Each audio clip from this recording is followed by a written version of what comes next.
그때 천국은 마치 등을 들고 신랑을 맞으러 나간 열 처녀와 같다 하리니 그 중에 5은 미련하고 5은 슬기 있는 자라. 미련한 자들은 등을 가지되 기름을 가지지 아니하고 슬기 있는 자들은 그릇에 기름을 담아 등과 함께 가져갔더니 신랑이 더디옴으로 다 졸며 잘세. 밤중에 소리가 나되 보라 신랑이로다 맞으러 나오라 하매 이에 그 처녀들이 다 일어나 등을 준비할세. 미련한 자들이 슬기 있는 자들에게 이르되 우리 등불이 꺼져가니 너희 기름을 좀 나눠 달라 하거늘 슬기 있는 자들이 대답하여 이르되 우리와 너희가 쓰기에 다 부족할까 하노니 차라리 파는 자들에게 가서 너희 쓸 것을 사라 하니 그들이 사러 간 사이에 신랑이 오므로 준비하였던 자들은 함께 혼인잔치에 들어가고 문은 닫힌지라. 그 후에 남은 처녀들이 와서 이르되 주여 주여 우리에게 열어주소서. 대답하여 이르되 진실로 너희에게 이르노니 내가 너희를 알지 못하노라 하였느니라. 함께 읽습니다. 그런즉 깨어있으라 너희는 그날과 그때를 알지 못하느니라. 아멘. 작년에 발생한 코로나로 인해서 우리는 참 많은 어려움 가운데 살아가고 있습니다. 하지만 또 반대로 코로나로 인해서 숨겨진 것들이 드러난 것들도 몇 가지가 있습니다. 그 중에 가장 큰 것은 신천지의 정체가 코로나로 인해서 많은 사람들 일반인에게까지도 많이 알려지고 드러나게 되었습니다. 그러면서 작년에 그 일이 일어나고 난 이후에 실제로 탈퇴자들이 급증한 상황입니다. 30만 명에 육박했던 교세가 이제는 20만 명까지 떨어진 그런 상태입니다. 약 10만 명 정도의 교인들이 신천지에서 탈퇴했다라고 추산하고 있습니다. 활동 거점이었던 복음방과 센터도 다 폐쇄가 된 그런 상태입니다. 그런데 이제 그런 일이 일어나다 보니까 이제 교회에서 교인들은 조금씩 안심하고 있습니다. 저렇게 해서 이제 끝나는구나, 저렇게 해서 이제 신천지가 무너지는구나라고 안심하고 경계를 조금 느슨하게 생각하며 살아가고 있는 경향이 있습니다. 그런데 그렇지 않다는 것입니다. 이단 전문가들은 활동이 위축되긴 했지만 아직 20만 명이나 되는 교인들이 그대로 남아있다.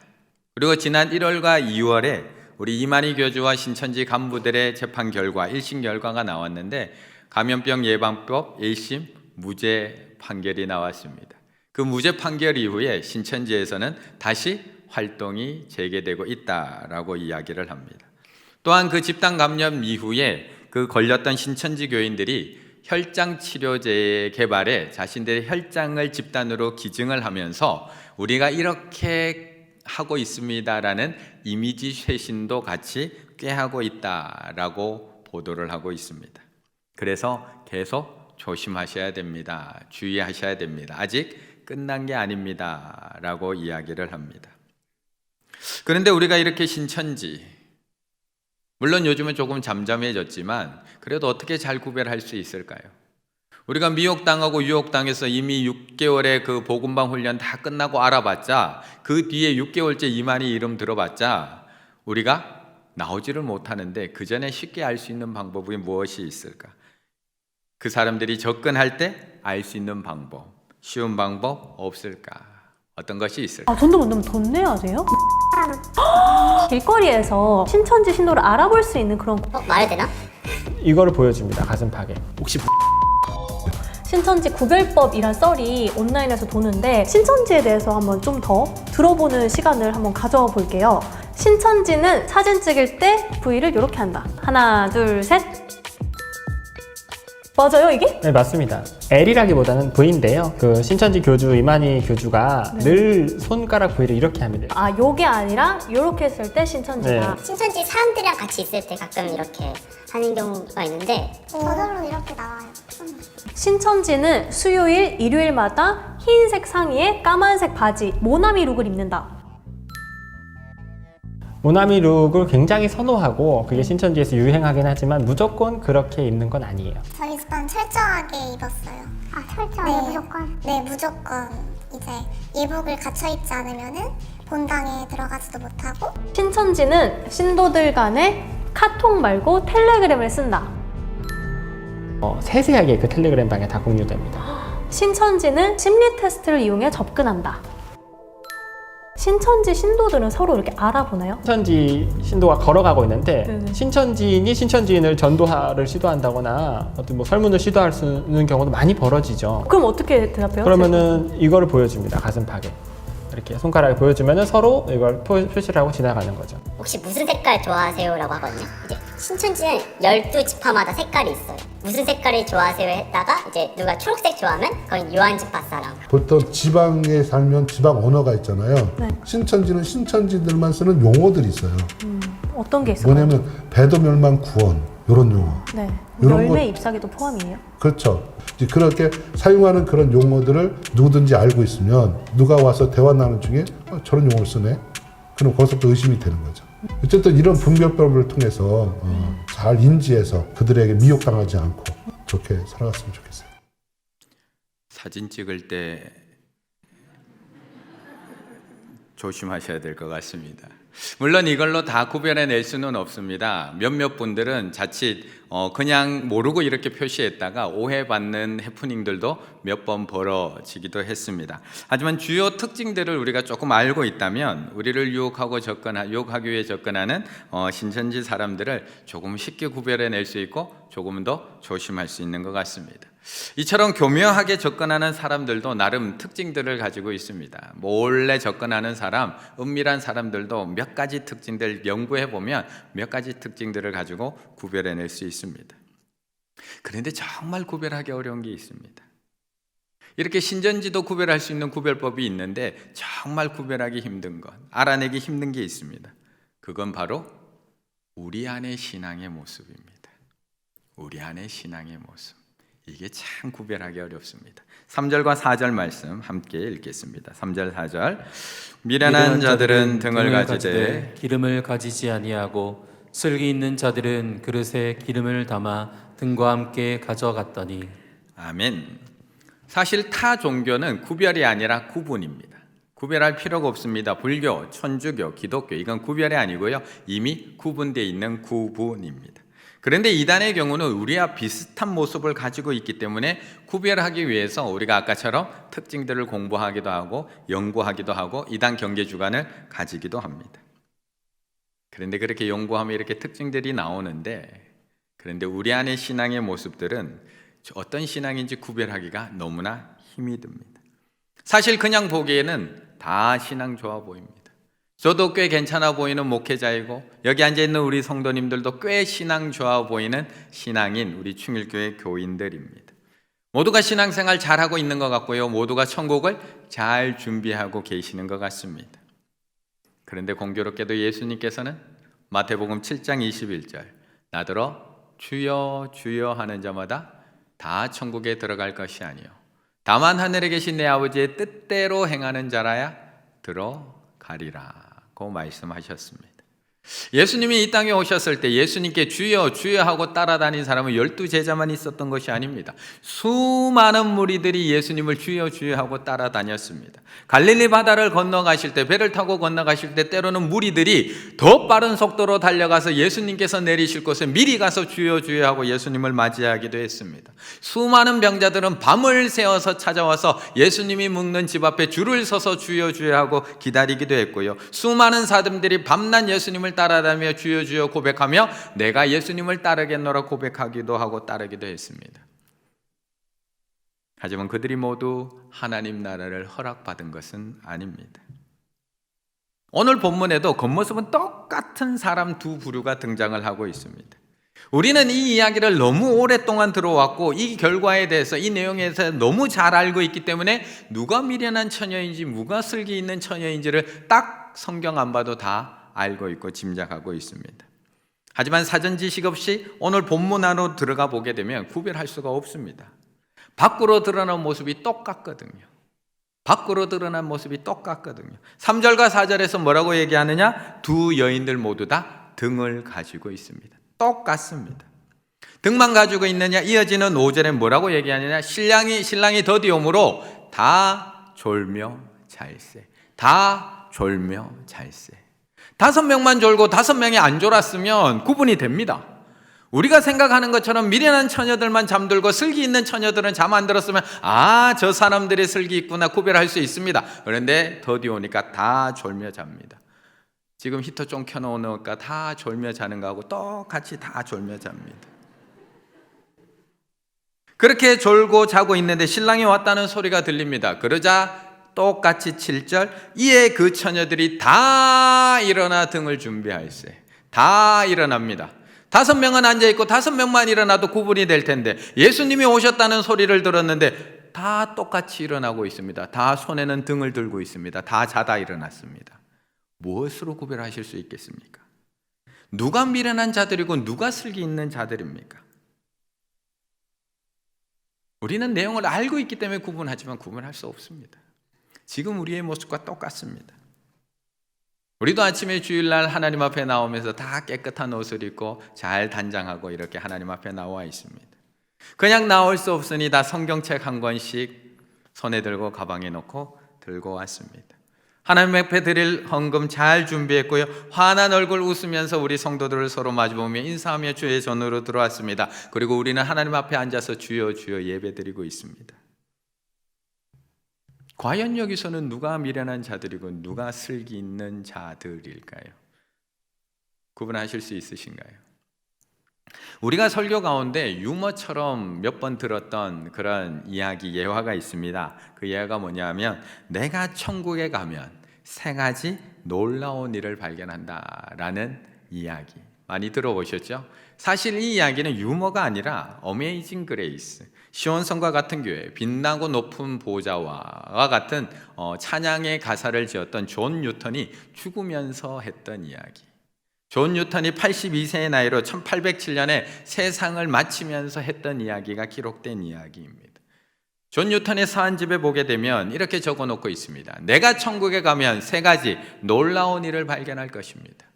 하나는 예상치 않았던 사람을 그곳에서 만나는 것, 둘째는 예상했던 사람이 거기 없는 것, 그리고 셋째로 가장 큰 놀라움은 나 자신이 그곳에 있다는 것을 발견하는 것입니다.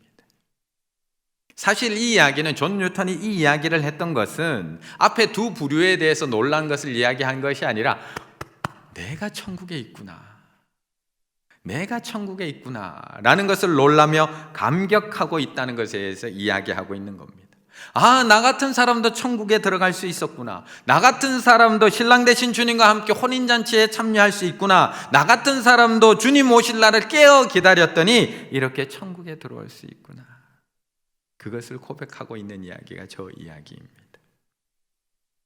그렇다면 나는 내가 예상했던 대로 그곳 천국에서 발견될 수 있을까요? 나는 그곳 천국에서 발견될 수 있을까요? 준비되어 있는 슬기 있는 자일까요? 우리 가운데 스스로 내가 미련한 자라고 생각하는 사람이 있을까요? 신랑 되신 주님이 오시면 당연히 나는 천국에 들어갈 자리가 있다라고 확신하며 살아가고 있습니다, 우리는. 그런데 아마 오늘 본문에 나오는 이 10명의 처녀들도 똑같이 그렇게 생각했습니다. 10명의 처녀들도 똑같이 그렇게 생각했습니다. 미련한 처녀들은 그렇게 생각하지 않았을까요? 그런데 왜 등을 가지고 갔을까요? 그런데 왜 그 새벽에 그 밤에 맞으러 나갔을까요? 왜 그 소리를 듣고 일어났을까요? 똑같이 생각하고 앉아 있었다는 겁니다. 그렇다면 우리가 언제쯤 이것을 구별해낼 수 있을까? 우리가 언제쯤 미련한 자, 슬기 있는 자 구별해낼 수 있을까요? 지금 이렇게 다 똑같아 보이는데, 다 신앙 좋아 보이고 다 주님 오실 날을 잘 준비하고 있는 것 같아만 보이는데 우리가 언제쯤 그것을 정확하게 구별해낼 수 있을까? 10절의 말씀을 한번 읽어보겠습니다. 10절입니다. 그들이 살아간 사이에 신랑이 오므로 준비하였던 자들은 함께 혼인잔치에 들어가고 문은 닫힌지라. 아멘.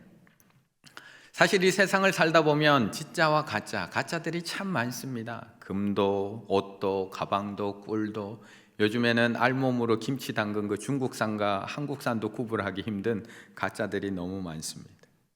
그런데 우리는 가끔 그 가짜들을 만나게 되면 늘 확인하고 싶어 합니다. 다른 집이나 카페에 갔을 때 정말 생화와 똑같은 저거 진짜야? 가짜야? 보게 되면 꼭 손이 갑니다. 그리고 뭐 해보죠? 그 모습을 그대로 표현한 시가 하나 있습니다. 생화라는 시에 보면 생생한 꽃들일수록 슬쩍 한 귀퉁이를 손톱으로 상처낸다. 우리가 늘 하는 짓이죠.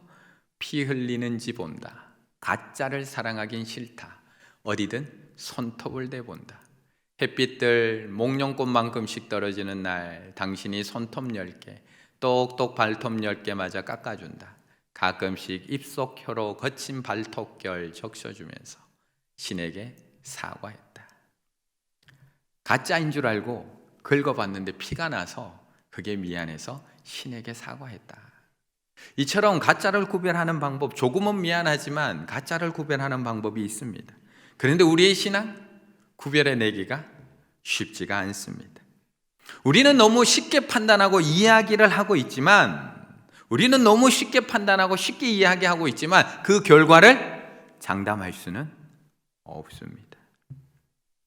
우리는 내 신앙이 아닌 다른 사람의 신앙에 대해서는 너무 쉽게 판단합니다. 그리고 너무 쉽게 판결 내려버립니다.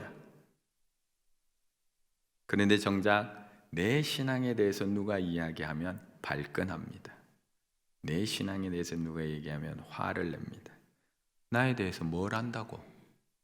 나에 대해서 뭘 안다고? 내가 성격만 조금 있으면 직접 찾아가서 당신이 뭘 안다고 나에 대해서 그렇게 함부로 이야기해? 라고 따지는 것이 우리들입니다. 내가 슬기 있는 자인지 준비되지 않은 미련한 자인지 신랑이 도착해봐야지 정확하게 알 수 있습니다. 10절에서 이렇게 얘기합니다. 그들이 살아간 사이에 신랑이 오므로 준비하였던 자들은 함께 혼인잔치에 들어가고 문은 닫힌지라. 그 전까지는 아무도 모릅니다.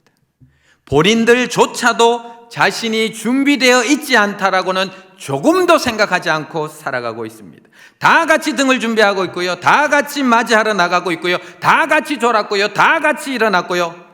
뭐가 다릅니까? 미련한 사람들은 나는 못 들어갈 거라고 상상이나 했을까요? 그런데 신랑이 오므로 문은 닫힙니다. 오늘 본문에서만 그 이야기를 하고 있을까요? 아니요. 앞에 있는 마태복음 24장부터 25장까지는 다 마지막 날 주님 오시는 날에 대해서 얘기하고 있는 하나님의 말씀입니다.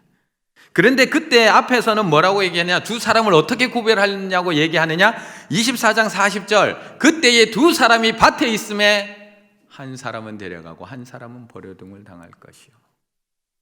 알았을까요? 두 여자가 맷돌질을 하고 있으면 한 사람은 데려가고 한 사람은 버려둠을 당할 것이라. 남겨진 한 사람 알고 있었을까요? 데려감을 입은 한 사람은 알고 있었을까요? 똑같이 아침부터 일어났고요. 똑같이 기구 들고 나갔고요. 똑같이 밭에서 일했고 똑같이 땀 흘리면서 맷돌을 돌렸는데 알고 있었을까요? 버려둠을 당한 사람, 내가 이렇게 버려질 거라는 것을 생각이나 했을까요? 생각이나 하고 계시는가요? 나도 똑같이 맷돌질 했는데 내 앞에 사람만 하나님께서 데려가실 거라고 지금 상상이나 하고 계신가요? 내가 이렇게 버려둠 당할 거 마지막까지 모른다는 겁니다. 마지막까지 모른다는 거. 오늘 본문은 열처녀 비유입니다. 그런데 25장 그 다음에 나오는 것은 달란트 비유, 그 다음에는 양과 염소 비유. 다 똑같습니다.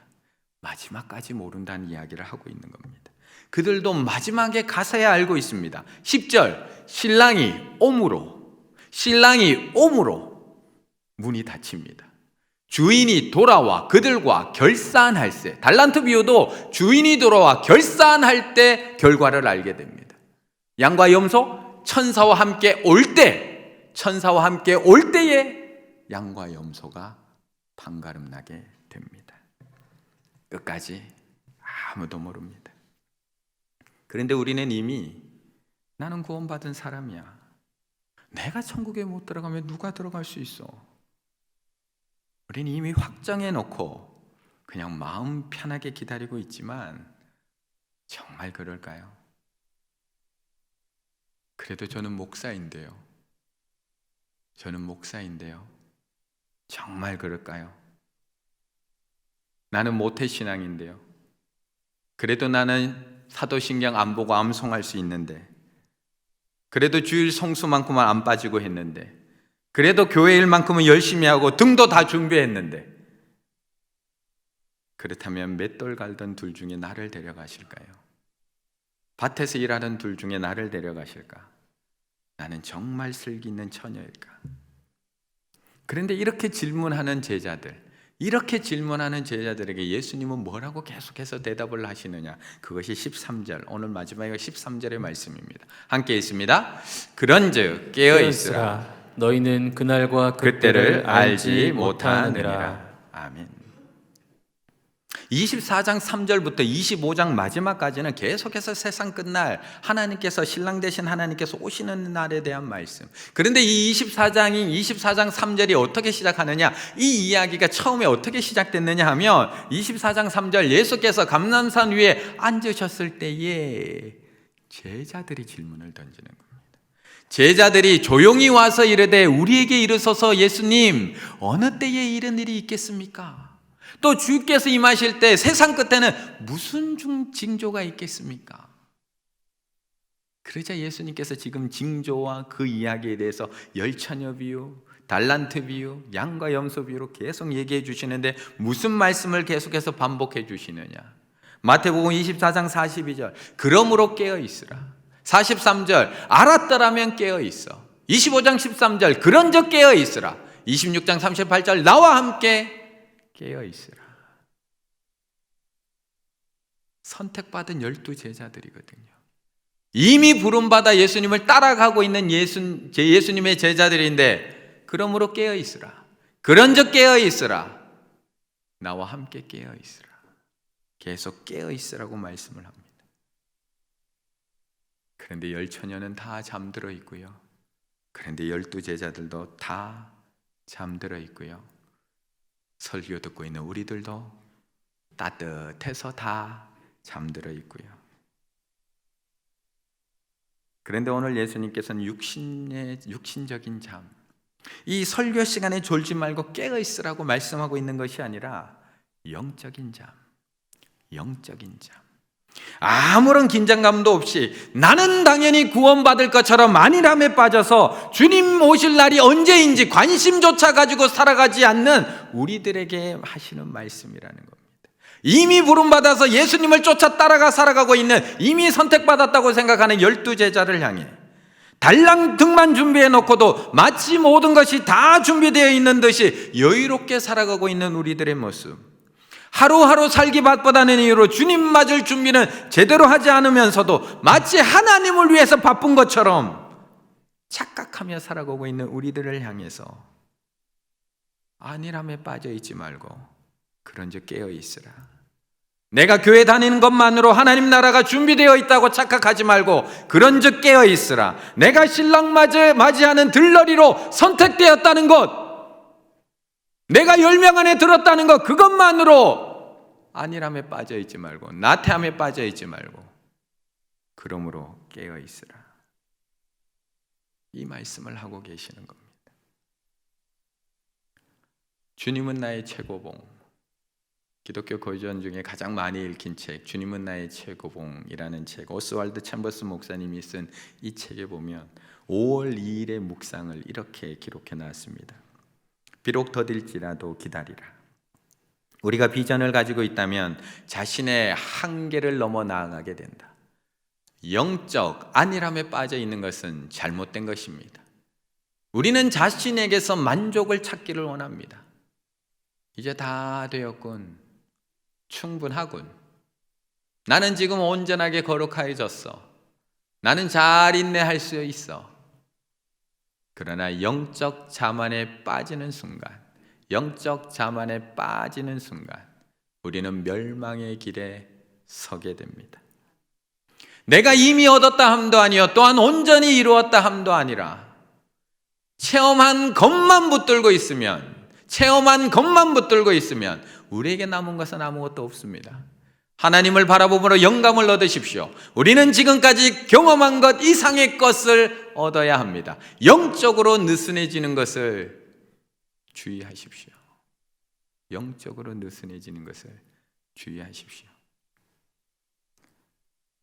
사도 바울이 구원의 확신이 없어서 내가 이미 얻었다 함도 아니요 온전히 이루었다 함도 아니라고 고백했을까요?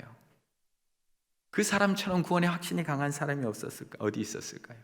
마지막까지 영적 안일함에 빠지지 않기 위해서, 영적 게으름, 영적 나태함에 빠지지 않기 위해서 그는 하나님 앞에서 나는 이미 얻었다 함도 아니요 온전히 이루었다 함도 아니라고 고백하면서 그 하나님을 붙들기 위해서 한 걸음 더 나아가기 위해서 하나님 앞에 깨어나서 달려가고 있는 것입니다. 신랑이 오실 때까지 아무도 모릅니다. 우리는 정확히 구별할 수 없습니다. 지금 깨어있는 것 같고, 지금 뜨거운 것 같고, 지금은 구원의 간격으로 넘치는 것 같고, 지금은 신앙적으로 잘 준비되어 있는 것 같지만 누구라도 영적 안일함에 빠지면, 그것으로 충분하다는 영적 자만과 영적 나태함에 빠지는 그 순간, 그날 밤에 오시는 주님은 맞이할 수가 없다는 것입니다. 하지만 반대로 이 경고의 메시지가 하지만 반대로 아무리 준비되지 않았던 사람일지라도, 아무리 준비하지 못했던 사람이라 할지라도, 지금까지 하나님을 알지 못한 채 살아온 사람이라고 할지라도, 영적으로 잠들어 있었던 사람이라고 할지라도, 심지어 십자가에 못 박힌 흉악한 강도라고 할지라도 주님이 오시는 그 시간에 깨어 있을 수만 있다면, 주님이 오시는 그 시간 깨어 있을 수만 있다면 오늘 내가 나와 함께 낙원에 있으리라 약속받을 수 있다는 것입니다. 신랑과 함께 혼인잔치에 들어갈 수 있다는 것입니다. 그래서 오늘을 내일을 준비할 수 있는 기회로 만드셔야 합니다. 영적 안일함에서 깨어날 수 있는 오늘로 만드셔야 합니다. 신랑이 더디 오는 것은 우리가 잠들기를 기다리면서 더디 오는 것이 아니라 우리에게 다시 깨어날 수 있는 시간을 허락해 주고 계시는 겁니다. 너희가 잠드는 거 보고 갈 거야가 아니라 깨어나, 깨어나, 내가 조금 더 지체하고 갈게, 깨어나. 우리가 깨어나기를 기다리고 있는 그 시간, 우리에게 기회를 주시는 그 시간, 미련한 다섯 처녀들도 깨어나서 기름 좀 사와서 날 맞이할 준비를 하라고 기다려주는 그 시간, 그 시간을 허락해 주고 계시다는 겁니다. 오늘 제가 설교 제목으로 잡은 오늘, 내일을 준비할 기회, 이 문장은 하나님의 길에 우연은 없다라는 책에 보면 나오는 그런 문장입니다. 오늘, 내일을 준비할 기회, 어제라는 시간이 부끄러운 실패, 기도하지 않음, 그리고 신앙적 침체로 얼룩져 있다고 할지라도 오늘은 달라질 수 있다. 그리고 이 땅에서 내일이라는 시간이 허락된다면 그 내일도 정결함과 능력과 열매 맺는 아름다운 섬김으로 충만해질 수 있다. 오늘은 내일을 준비할 수 있는 기회, 하나님께서 우리에게 허락해 주신 기회가 오늘입니다. 비록 어제 부끄러운 실패가 있더라도, 비록 어제 기도하지 못했더라도, 비록 어제 영적인 침체에 빠져서 내 신앙이 얼룩져 있을지라도 하나님은 오늘 이 말씀을 통해서 우리를 흔들어 깨우시면서 기회야, 오늘이 기회야, 다시 일어날 수 있는 기회야, 기름을 채울 수 있는 기회야, 우리에게 다시 영적으로 깨어날 수 있는 기회를 허락하고 계신 것입니다. 이번 한 주간 나의 이 빈 등잔을 하나님 앞에 온전히 한번 내어놓고 다시 한번 채워보셨으면 좋겠습니다. 어제까지 어떠했더라도, 어제까지 내 신앙이 잠들어 있었고, 어제까지 내 신앙이 침체되어 있었고, 어제까지 내 신앙이 얼룩져 있었을지라도 오늘 하나님께서 깨워주신 오늘, 하나님 앞에 나의 빈 등잔을 내어놓고 하나님의 말씀으로 채우고, 기도로 채우고, 찬양으로 채우고, 은혜로 채우고, 성령으로 채우고, 하나님 오실 날을 우리가 깨어서 기다릴 수만 있다면 주님께서 언제 오시든 우리는 그 신랑과 함께 천국 혼인잔치에 참여하게 될 줄로 믿습니다. 이번 한 주간 하나님 앞에 나의 그 빈 등잔을 내어놓고 채워주소서. 기도하시며 말씀과 성령과 은혜로 채워나가시는 우리 충일의 가족들 다 되시기를 간절히 바라겠습니다.